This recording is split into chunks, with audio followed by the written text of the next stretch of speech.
Good morning students. हम आज अपना सेकंड चैप्टर जो कि है प्रतिलोम त्रिकोणमितीय फलन इनवर्स ट्रिग्नोमेट्रिक फंक्शन उसे स्टार्ट करने वाले हैं। सबसे पहले हम उसकी फर्स्ट एक्सरसाइज स्टार्ट करने वाले हैं जो कि बहुत ही सिंपल है। और उसे स्टार्ट करने के लिए जो है आपको दो मेन चीज़ें जो है वो ध्यान में रखनी है।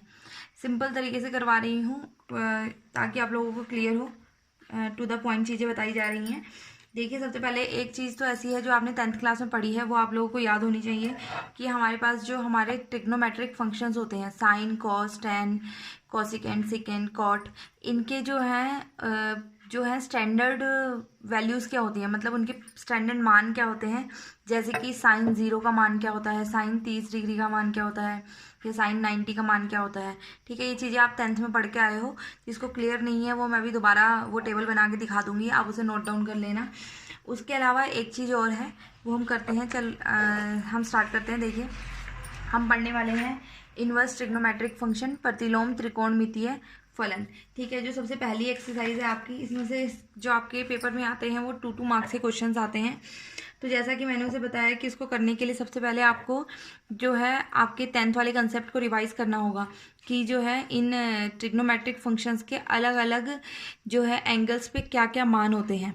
अब सबसे पहले देखिए, साइन लिख रही हूँ मैं। साइन कॉस 10 तक आपने किया था, ये मैं आगे ऐड ऑन कर रही हूँ, देखते हैं कैसे करेंगे। देखिए, साइन 0 कितना होता है, 0। साइन 30 1/2, साइन 45 1/√2, साइन 60 √3/2 और साइन 90 क्या होता है, 1। ये था। उसके बाद जब हम कॉस का मान निकालते हैं तो यही सारे मान उल्टे हो जाते हैं। ये 1 हो जाता है, ये √3/2 हो जाता है, ये 1/√2, ये 1/2 और ये 0। क्लियर है। अगर किसी को याद है, वैसे तो आपको ये मान याद होने चाहिए। इन टेबल को कोशिश करना कि इसको बनाएं अपनी नोटबुक में चैप्टर स्टार्ट करने से पहले, और इसको जितना जल्दी हो सके इसको याद करें। अगर याद नहीं है तो आपको बनानी भी फटाफट आनी चाहिए। साइन के मान याद रखो। उसके बाद कॉस निकालने के लिए हम उसी सीरीज़ को क्या कर देते हैं, इन्वर्ट कर देते हैं। अब जब हम टेन निकालेंगे, टेन क्या होता है हमारा, साइन अपॉन कॉस। 0/1 कितना हो गया, 0। फिर हम जब 30 निकालेंगे, दोनों को डिवाइड करेंगे, बनेगा 1/√3। ये दोनों सेम चीज़ें हैं, ये बनेगा 1, ये बनेगा √3। अब देखो, अगर 0 डिनोमिनेटर में आता है तो वो चीज़ हमारी नॉट डिफाइंड होती है। ठीक है, या फिर हम उसको क्या कह देते हैं, इन्फिनिटी। तो ये मैंने क्या कर दिया, इन्फिनिटी। 1/0 क्या हो जाएगा, इन्फिनिटी। क्लियर। अब यहाँ तक तो आप पढ़ के आए हैं। अब बाकी चीज़ों के मान कैसे निकलेंगे। देखिए, जो कॉसिकेंट होता है वो हमारा होता है 1/sin, तो मतलब 1/0। फिर वही बन गया, 1/0 क्या बनता है, नॉट डिफाइंड, मतलब इन्फिनिटी। फिर ऐसी कॉसिकेंट का जो भी मान है वो साइन के मान का उल्टा हो जाएगा। ये 1/2 है तो ये कितना हो जाएगा, 2। ये 1/√2 है तो ये √2। ये क्या बन जाएगा, 2/√3।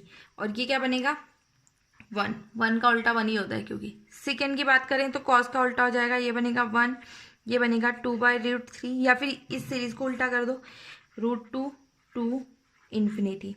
और जब हम कोट का मान निकालेंगे तो वो 10 वाली सीरीज का क्या हो जाएगा, उल्टा। ठीक है, तो ये बन जाएगा नॉट डिफाइंड, ये बनेगा हमारा √3, ये बनेगा 1, ये बनेगा 1/√3, और 1/∞ क्या हो जाता है, 0। तो ये टेबल आप लोगों को सबसे पहले तो ये टेबल आपको बनानी आनी चाहिए, ये आपको क्लियर होनी चाहिए, तब ये एक्सरसाइज आप कर पाएंगे। ठीक है। सेकंड जो इसमें एक इम्पॉर्टेंट कंसेप्ट है वो हमारे पास क्या है, डोमेन और रेंज का। ठीक है, तो हमें जो यहाँ पे इनवर्स ट्रिग्नोमेट्रिक फंक्शंस हैं उनकी डोमेन और रेंज जो है वो ध्यान में रखनी है।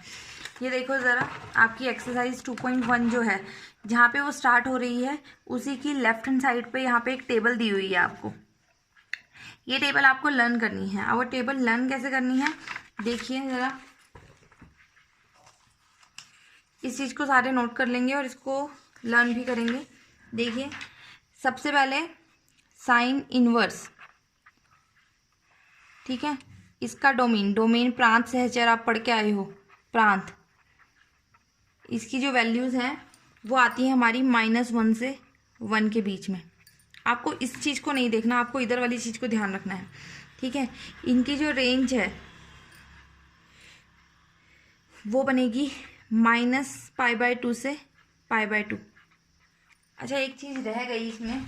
अब यहाँ पे जो एंगल्स हैं, आपको जैसे पहले आप करते थे 0 डिग्री, 30 डिग्री, 45, 60, 90, इस फॉर्म में याद नहीं करने हैं।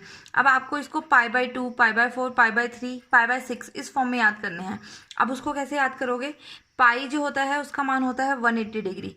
अगर मैं π/6 कर रही हूँ, इट मीन्स 180/6, तो ये कितना बना? 30 डिग्री। मतलब 30 डिग्री को क्या लिख सकते हो? π/6। क्लियर है? इसी तरीके से अगर मैं π/4 कर रही हूँ, 180/4 करेंगे अगर हम, तो वो बनेगा हमारा 45 डिग्री। तो π/4 जो है वो हमारा कितना हो गया? 45 डिग्री। इसी तरीके से π/3 हमारा होता है 60 डिग्री और π/2 हमारा होता है 90 डिग्री का। तो ये चीज़ें भी आपको याद रखनी है कि कैसे हैं। अब एंगल आपको यहाँ पे अगर अगर वो पूछ रहा है sin π/6 कितना है, तो हम कहेंगे 1/2। क्लियर है? अगर नहीं भी क्लियर होता है तो पाई की जगह 180 रख के एंगल निकाल लेना, फिर एंगल का मान वहाँ पे सब्स्टिट्यूट कर देंगे। क्लियर है? तो ये चीज़ थी। नेक्स्ट जो चीज़ है वो मैंने बताया आपको कि क्या करना है, आपको डोमेन और रेंज पता होनी चाहिए। जैसे साइन इनवर्स है -1 से 1, और इसका जो हमारी रेंज चलती है वो -π/2 से π/2, पर कैसा? क्लोज इंटरवल चल रहा है। क्लियर? जो चीज़ें रिलेटेड है उनको साथ लिख रही हूँ मैं। अगर हम बात करते हैं tan इनवर्स की, ठीक है, tan इनवर्स की जो डोमेन चलता है वो पूरा प्राकृत संख्या है, पूरा रियल नंबर चलता है, ठीक है, पर उसकी जो रेंज चलती है वो -π/2 से π/2 चलती है। इसका मतलब ओपन इंटरवल है। अब आपको पता है कि π/2 कितना होता है, मतलब -90 डिग्री से 90 डिग्री के बीच का कोई भी कोण इसमें आ सकता है साइन इनवर्स में, ठीक है। और अगर हम tan इनवर्स की बात करें तो मतलब -90 डिग्री से 90 डिग्री तक के बीच का कोई भी कोण आ सकता है, पर -90 और 90 नहीं आ सकते। क्लियर? उसके बाद जो रिलेटेड है उनको पहले लिख रही हूँ मैं। कॉसिकेंट इनवर्स जो है उसकी जो डोमेन चलता है वो चलता है r-1 से 1। अगर ये चीज़ आपको याद नहीं भी होती है तो स्किप कर सकते हैं, बट आपको रेंज जरूर याद होनी चाहिए। कॉसिकेंट इनवर्स की जो रेंज है वो चलती है -π/2 से π/2, क्लोज इंटरवल ये सब चलता है, पर उसकी रेंज में 0 कभी भी नहीं आता, ठीक है। 0 कभी भी नहीं आएगा कॉसिकेंट इनवर्स की रेंज में, मतलब कॉसिकेंट इनवर्स का मान कभी भी 0 नहीं आ सकता। -90 से 90 के बीच में आएगा, पर 0 नहीं आएगा। -90 भी हो सकता है, 90 भी हो सकता है, बट 0 नहीं होगा। क्लियर? उसके बाद हमने साइन किया था, जिससे सीक्वेंस में ही चलेंगे। कॉज इनवर्स, अब कॉज इनवर्स का भी जो डोमेन है वो -1 से 1 चलता है, पर जो रेंज है वो आपकी चलती है 0 से पाई। 0 से पाई का मतलब क्या हुआ कि इसके बीच में 0 से लेके 180 डिग्री का कोई भी कोण आ सकता है कॉज इनवर्स में, ठीक है। और माइनस में कोई भी एंगल नहीं आएगा, ये ध्यान रखना कॉज इनवर्स के केस में, ठीक है। इसी तरीके से जब हम बात करते हैं कॉट इनवर्स की, कॉट इनवर्स की रेंज चल रही है प्राकृत संख्याएं, इसमें भी 0 से पाई तक का कोई भी कोण आ सकता है, पर ओपन इंटरवल, मतलब 0 भी नहीं आएगा और 180 डिग्री भी नहीं आएगा, इनके बीच का कोई भी कोण आ सकता है। और लास्ट जो आपका बचता है सेकेंड इनवर्स, सेकेंड इनवर्स का आपके पास यहाँ पे क्या होगा, 0 से पाई तक का कोई भी कोण आ सकता है, पर 90 डिग्री नहीं आएगा। तो जो रिलेटेड है उनको मैंने साथ साथ लिखा है। ये भी आप क्वेश्चंस करेंगे तो करते करते हो जाए, समझ में आ जाएंगी ये चीज़ें कैसे रिलेटेड हैं, ठीक है। तो आपको इस पूरी एक्सरसाइज में जो 2 चीज़ें ध्यान रखनी है वो मैंने आपको बता दी हैं। एक तो ये है कि आपको ट्रिग्नोमेट्रिक फंक्शंस की जो टेबल थी, जो आप 10th क्लास में पढ़ के आए हैं, वो आपको ध्यान में रखनी है, ठीक है। और सेकेंड चीज़ आपको जो है साइन इनवर्स ट्रिग्नोमेट्रिक फंक्शंस के डोमेन और रेंज जो है वो आपको ध्यान में रखने हैं। क्लियर है? तो ये है, रेंज को परिसर कहते हैं, प्रांत और परिसर जो है वो आपको क्या करने हैं, ध्यान में रखने हैं। क्लियर? यहाँ तक मेरे ख्याल से सबको क्लियर हो गया होगा, ठीक है। तो एक क्वेश्चन इससे रिलेटेड हम स्टार्ट करते हैं। फिर देखिए एक्सरसाइज का पहला क्वेश्चन ही करते हैं, एक्सरसाइज 2.1 का फर्स्ट क्वेश्चन सारे करवाऊंगी इस बार। आपको दिया हुआ है साइन इनवर्स -1/2, साइन इनवर्स -1/2। सबसे पहला काम इन क्वेश्चंस में आपको क्या करना है कि जो भी आपको इनवर्स ट्रिग्नोमेट्रिक फंक्शन दिया उसको किसी भी चीज़ के, किसी भी एक चर संख्या के इक्वल मान लो, x y z आप कुछ भी ले सकते हैं, ठीक है। तो मैंने माना x = साइन इनवर्स -1/2। क्लियर? अब मैंने ऐसा किया। अब ये देखिए हमारे पास क्या है, साइन इनवर्स यहाँ आके साइन x हो जाएगा, साइन एक्स का मान कितना आया, -1/2। अब ये हुआ कैसे, ये आपको पता होना चाहिए कि जो साइन इनवर्स एक्स है वो होता है 1/sin x के इक्वल। क्लियर। तो ये इस तरीके से हो जाएगा कि 1/sin -1/2। फिर ये जो साइन था वो यहाँ शिफ्ट हो गया, तो sin x is equal to -1/2। ऐसा आपको करने की जरूरत नहीं है, पर समझ आना चाहिए कि साइन इनवर्स वहाँ कैसे चला गया। आप पेपर में डायरेक्ट कर सकते हैं कि x is equal to sine inverse -1/2, inverse यहाँ के साइन हो गया, sin x is equal to -1/2। ठीक है। अब टेबल को ध्यान करो कि जो साइन का मान है वो 1/2 कब होता है हमारे पास, साइन का मान 1/2 कब होता है हमारे पास, 30 डिग्री पे। 30 डिग्री मतलब हमारे पास कितना हुआ, π/6। ठीक है। तो हम इसको क्या लिख सकते हैं, इसको हम लिख सकते हैं साइन -π/6 लिख सकते हैं। इसको वैसे यूं लिख सकते हैं -sin π/6, -sin π/6 लिख सकते हैं, क्योंकि sin π/6 कितना है हमारे पास 1/2, मतलब sin 30 कितना है 1/2, और माइनस साइन हमारे पास चल रहा था। ठीक है। फिर इस माइनस को हम अंदर ले जाएंगे तो ये बनेगा sin -π/6। ठीक है। sin -π/6 आ गया। अब बात करते हैं जो मैंने दूसरी टेबल में आप लोगों को लिखवाया था कि मान की हम बात करेंगे, मतलब प्रांत और परिसर की बात करेंगे। अगर हम साइन इनवर्स का परिसर देखें तो वो हमारा चल रहा था -90 से लेके 90, मतलब -90 से 90 के बीच की कोई भी संख्या आ सकती है। ठीक है। तो ये कितना बन रहा है हमारे पास, -30 डिग्री। तो वो तो हमारे पास आता है -90 और 90 के बीच में, तो हम सीधा लिख देंगे कि इसका जो भी है हमारे पास साइन इनवर्स -1/2 का मुख्य शाखा मान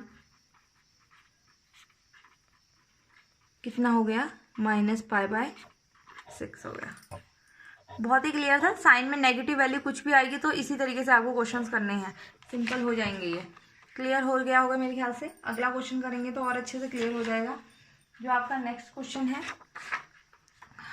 नेक्स्ट क्वेश्चन इसमें जो दिया हुआ है सेकंड, वो आपको दिया हुआ है cos इनवर्स √3/2।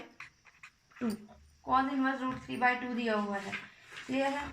तो डायरेक्टली सबसे पहले जो हम करते हैं, हम क्या करेंगे, माना x या y कुछ भी ले सकते हो, x बराबर cos इनवर्स √3/2। फिर ये cos इनवर्स उधर चला जाएगा, ये बनेगा cos x बराबर √3/2। अब आपको पता है कि cos में √3/2 मान कब होता है हमारे पास, टेबल को अगर हम याद करें, cos में √3/2 मान हमारे पास कहाँ आ रहा है, 30 डिग्री पे, मतलब π/6 पे। तो ये क्या बन गया हमारे पास, cos π/6। ठीक है। तो यहाँ से भी क्लियर है, आपको पता होना चाहिए। वैसे इन क्वेश्चंस में तो सिंपल ही है। cos इनवर्स का जो परिसर होता है वो हमारा चलता है 0 से π, 0 से 180, और ये बन रहा है 30 डिग्री, तो आ रहा है। तो आप डायरेक्ट लिख सकते हैं यहाँ से x का मान कितना आ गया, π/6, और x क्या था, cos इनवर्स 3/2, मतलब cos इनवर्स 3/2 कितना आ गया हमारे पास, π/6। तो आप सीधा लिख सकते हैं अतः या देयरफॉर cos इनवर्स √3/2 का मुख्य शाखा मान कितना हो गया, √3/2। क्लियर हो गया होगा। इस तरीके से इसके जो क्वेश्चंस हैं वो आपको करने हैं। Question number 1, 2, question number 3, 4। अगले तीसरा और चौथा क्वेश्चन आप ट्राई करना, उसमें कुछ भी चेंजेस नहीं करने हैं, सिर्फ डायरेक्ट मान लिखना है। तो ये आप लोग इजीली कर सकते हैं। बाकी का जो है नेक्स्ट क्वेश्चन वो हम कल करेंगे।